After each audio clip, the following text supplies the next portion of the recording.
أعوذ بالله من الشيطان الرجيم. بسم الله الرحمن الرحيم. إن أنت إلا نذير. او نه ته ای پیغمبره مگر صرف یاره ورکوونکی. د سورة فاتر 23 نمبر آیات دی. په دې 23 نمبر آیات کې هم دغه تسری د نبی عليه السلام ته چې ستاسو ذمہواری دا د خلک د الله تعالی د عذابونو نه ویری او د خو اعمالو د نیکو اعمالو باره کې چې کومې خوشخبریانې دي خلکو هغې نه خبر کړي. دې نه اخو د خلکو باندې دومره زیات غمجن کېدل تعالی نه دي پکار. الله تعالی و ان ارسلناک یقینا موږ لېږلی ته پیغمبره بالحق د پاره د حق بشیرا زیر ورکوونکی و نذیرا او یره ورکوونکی. همدغه مخکینی مضمون د پاره تفصیل دی د تسلی د مضمون تفصیل دی. و ان من امه او نشته هیڅ امت الا خلا فيها نذير مگر د هغې نه وروسته یو یراونکی شته. د هر امت نه وروسته یو یراونکی راغلی دی او خلک یې یرولی دی. الله تعالی د عذابونو نه یرولی دی. نو په دغه طریقه باندې ستا ذمہواري ته به هم دغه سنبال کړي او دغه ځای به ستا ذمہواري چې کله تا ذمہواري سنبال کړله خلکو ایمان راوړل نه راوړل ستا دپاره څه نقصاني نه دي. وَإِن يُكَذِّبُوكَ كَدِي دروغجن غني تعالی را فقط كذب الذين من قبلهم یقینا نسبت دروغ شو هغه کسان ته من قبلهم چې دوی نه وړاندې دا هم تسری ده چې کله خلک ستا مخالفت کوي پراپګاندا جوړي دروغ وایي نو دا سنوي خبره نه را مکه چې کوم پیغمبران تیر شوي دي هغه خلاف هم خلکو د قشن کارونه کړی دي هغه خلکو برداشت کړی دي ته هم برداشت. جاءتهم رسلهم ورتبراله پیغمبران خپل بالبينات په واضح دلایل سره معجزې به پیش کړي وبالزبر په صحیفو سره وبالکتاب المنیر په کتاب روخانه سره هر څه به پیش معجزې به ور سره وي صحیفې به ور سره وي آسماني به کتابونه ور سره وي لیکن د ټول خلکو به وته وي چې تر اشتیانه مت دروغ وي مخالفت وکاو. ثم اخذت الذين بيمان ولد اغه کسان کفرو چې کافرانو کم خلکو چې مخالفت کړي الله تعالی ما بیان وری دي ان څه سزاګانی مې ور کړی دي دنیا نه پناه کړی دي.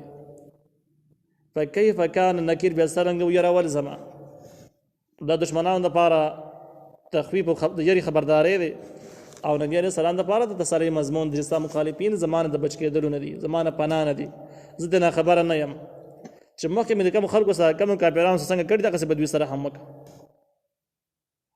الم تر اتنګوري ان الله يقين الله تعالی انزل من السماء نازل اید اسمان طرفنا ما انوبو دلیل عقل ذکر کیږي د الله تعالی په لوی قدرتونو باندې په لوی علم باندې چې د الله تعالی څنګه علم د څنګه قدرت ته څوک به بچ پاتې شي او بچا باندې لاس نه رسید کوم مظلوم سره مرسته نه کوي. وای تاسو وګورئ چې یقین الله تعالی نازل اید اسمان طرفنا ما انوبو الله فاخرجنا من روباسو به بده معنی ثمرات میوه مختلفاً چې مختلفي الوانو رنگونه د هغې او به یو قسم د اسمان نه راووري او په دې باندې څومره قسمونو میوې ځمکې نه راځلغون شي. ومن الجبال او غرونو کې جدد حسي دي بیض سپینې و حمر سري مختلفاً چې مختلف دي الوانو رنگونه د هغې وغرابيب سود او تکتور ځنه اسیبه کې تکتوري دي اصل کې غټ رنگونه چې کوم دي لوی رنگونه دا درې رنگونه دي سپین تور سر. بیا دغه رنگونه چې تکره میلاوي نه دینه بل رنگ جوړیږي سر تور چې میلاو کې بل شی به جوړ شي سر سپین میلاو کې بل به جوړ شي او دې طریقه باندې بیا قسم رنگونه ته جوړول شي. لیکن غټ قسمونه چې کوم دي دا درې قسمونه دي. به د سرواله په غالب کې جو بل شي سپینواله په غالب کې جو بل شي او دې طریقه باندې جوړیږي. نو دغه غرونه دي په دې غرونو کې ځنې حصې تکې سپینې دي ځنې سرې دي او ځنې تکې تورې دي.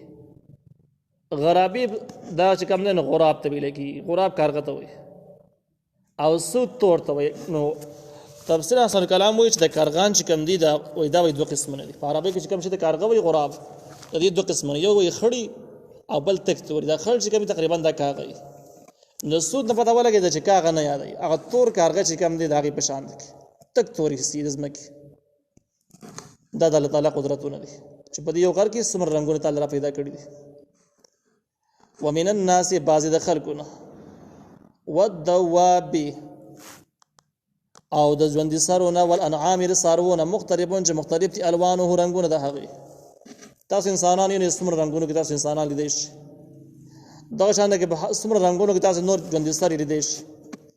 څاروي هم دغه مختلفو رنګونو کې تاسو لیدی شي چې مختلف دي الوانه رنګونه د هغې. کذلک هم دغه شان کې د انسانان دي، یعنی انسانانو باطن هم په دغه طریقه باندې دی چې چا کې اخلاص ډیر زیات، چا کې کم، چا کې بالکل نه، چا کې نفرت نه ډکي، د کرکې د نفرت نه ډکي.